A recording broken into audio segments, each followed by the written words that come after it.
Bon, je crois qu'il va falloir sortir les lunettes de soleil pour pouvoir continuer à observer à œil nu les explosions thermonucléaires qu'on est en train d'avoir sur les marchés. Est-ce qu'on est sur le top départ d'un marché baissier, d'une récession absolument sans précédent, ou est-ce qu'on est en train de former l'opportunité d'investissement de la décennie? On va refaire un focus et prendre du recul aujourd'hui sur l'état de Bitcoin et des marchés boursiers, et peut-être que vous allez vous rendre compte que la situation n'est peut-être pas aussi désespérée. C'est parti.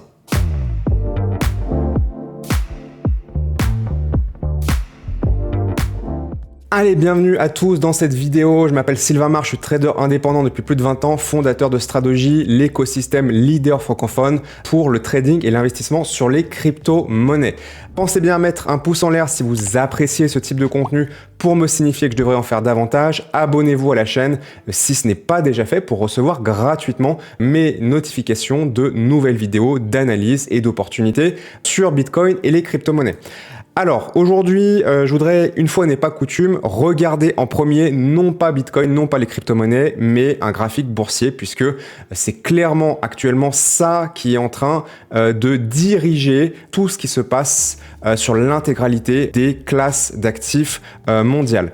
On est sur un crash, évidemment, actuellement, ça y est, c'est officiel sur le marché boursier américain, notamment le S&P 500, de 22% depuis son plus haut historique qui avait été atteint il y a seulement 1 mois et demi de ça. Maintenant, est-ce que c'est le top départ d'une récession qui va durer extrêmement longtemps? Évidemment, c'est extrêmement dépendant des décisions géopolitiques qui sont en train d'être prises par Trump et en réaction évidemment à la hausse des taxes d'importation aux États-Unis. On entre clairement dans une guerre de bluff. Combien de temps ça va durer? Ça peut durer encore des semaines, voire des mois. Moi, mon sentiment, si on regarde un petit peu ce qui se passe au niveau de l'action du prix, on peut constater qu'on est sur un crash vraiment tel qu'on en a eu très peu dans les dernières dizaines d'années sur les marchés boursiers américains. Donc on est sur quelque chose qu'on peut maintenant officiellement qualifier d'historique.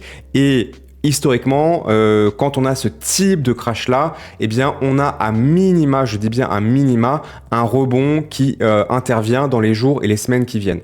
Et ensuite, une fois que ce rebond est effectué, là, on est sur un moment pivot dans lequel soit on continue à reconstruire et on comble complètement la baisse pour retrouver un plus haut historique et repartir encore plus loin en marché haussier, ou alors on n'arrive pas à trouver un second souffle et on continue de faire des vagues baissières en moyenne pendant 12 mois. Donc 12 mois à partir du point le plus haut.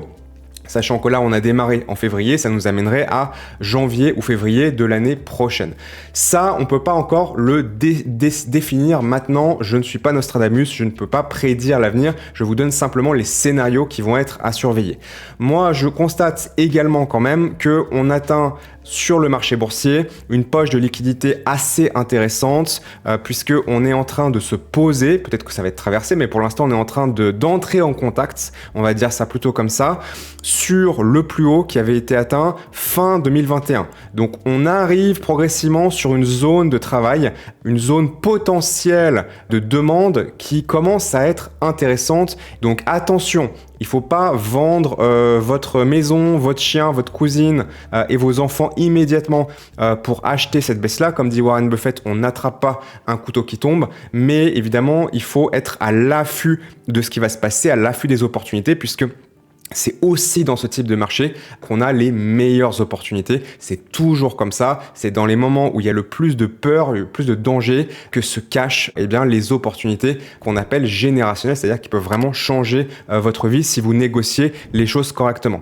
Maintenant, si on passe sur le Bitcoin, une fois qu'on a un petit peu contextualisé, puisqu'encore une fois, c'est pas toujours le cas. Il y a des moments où l'action du prix de Bitcoin est déconnectée en partie de ce qui se passe sur les marchés boursiers, et il y a des moments où c'est très connecté. En ce moment, c'est évidemment très connecté et on voit quand même assez mal un Bitcoin repartir dans la stratosphère si les marchés boursiers continuent évidemment de baisser. Je sais que c'est quelque chose qui est attendu depuis très longtemps, c'est ce qu'on appelle le découplage, c'est-à-dire le moment que beaucoup de Bitcoiners attendent depuis des années où le monde va réaliser que Bitcoin est une réserve de valeur et que donc c'est intéressant d'aller stocker du capital en Bitcoin dans les phases de danger et que donc on aurait un découplage, une décorrélation où Bitcoin agisse comme de l'or. Vous voyez que l'or monte évidemment ces derniers mois alors que les marchés boursiers baissent.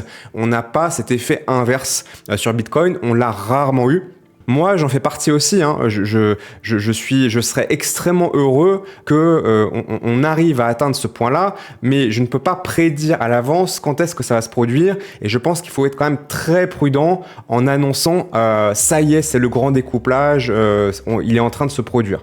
On peut modestement constater que ces dernières semaines, Bitcoin a certes baissé, mais il a baissé moins fort et moins vite que le marché boursier américain. Vous pouvez constater ici que là, on a cette forme de vague ici et que si on prend exactement la même chose sur les S&P 500, on a quelque chose de complètement différent. Donc là, on a un découplage entre la bourse par rapport à Bitcoin qui est effectivement localement découplé et c'est effectivement très intéressant. Ça ne veut pas forcément dire que c'est un effet qui va tenir sur la durée et qu'on a changé de paradigme par rapport à ça, mais c'est quand même intéressant de le noter et c'est plutôt positif. Voilà.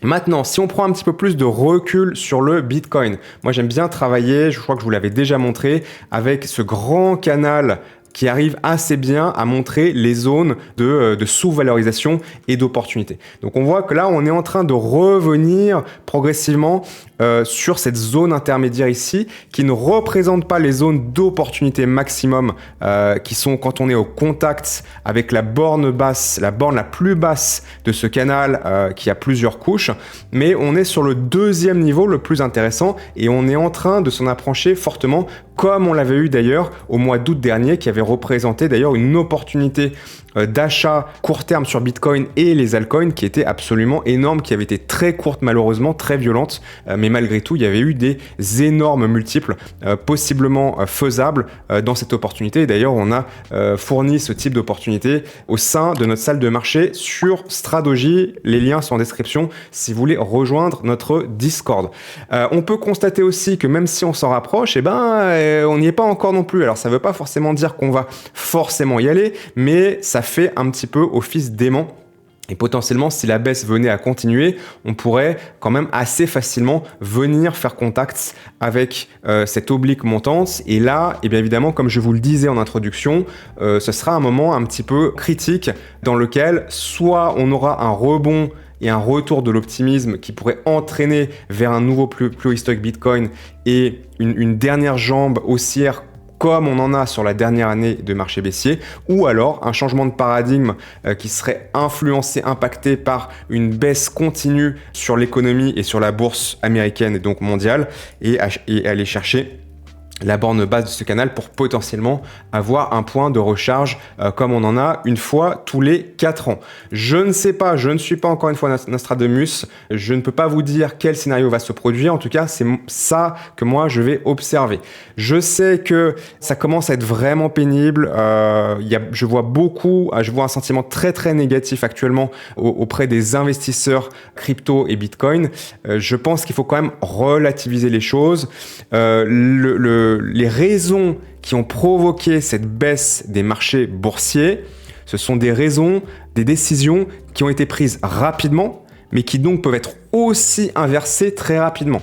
Il suffirait il commence à y avoir des accords et des compromis de passer entre les États-Unis et les différents pays du monde concernant ces fameuses taxes d'importation pour que la situation finalement s'inverse très rapidement et très violemment. Donc cette catalyse s'est produite facilement, mais ça veut dire qu'elle peut aussi se défaire facilement. Et ça, c'est, je dirais, l'élément positif dans l'équation. Maintenant, évidemment, il y aura d'autres choses qui vont venir peser dans la balance et qui pourraient, c'est pour ça qu'on ne peut pas être certain non plus, impacter sur le plus long terme. Quoi qu'il en soit, je maintiens que tout est dans le prix. Il faut regarder où veut aller le prix, regarder les niveaux pour tout simplement trouver les meilleures opportunités, savoir quand acheter et savoir quand prendre des profits ou au contraire prendre ses pertes.